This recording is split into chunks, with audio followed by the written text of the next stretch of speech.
Hi guys, இந்த வீடியோல இப்போ நம்ம என்ன பார்க்க போறோம்னா how to adjust our two-wheeler brakes from home itself. Let's get into the video. Break pedal ரொம்ப கீழே போச்சுன்னா பிரேக் எஃபிஷியண்டா ஒர்க் ஆகாது. ஸோ இதை எப்படி ஈஸியா சால்வ் பண்ணணும்னா வீல்ல வர பிரேக் லிவர்ல ஒரு அட்ஜஸ்ட்மெண்ட் நட் வரும். அதை டைட் பண்ணா பிரேக் ஃபுல்லா டைட் ஆகும். டைட் பண்ணிட்டு வீலை ரொட்டேட் பண்ணா வீல் லாக் ஆகியிருக்கும். அப்போ அந்த அட்ஜஸ்ட்மெண்ட் நட்டை 2 to 3 threads லூஸ் பண்ணணும்.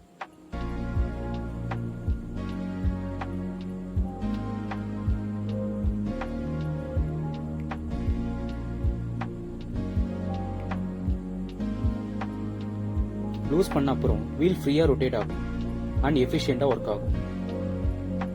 இதுக்கு எந்த டூல்ஸும் தேவையில்லை.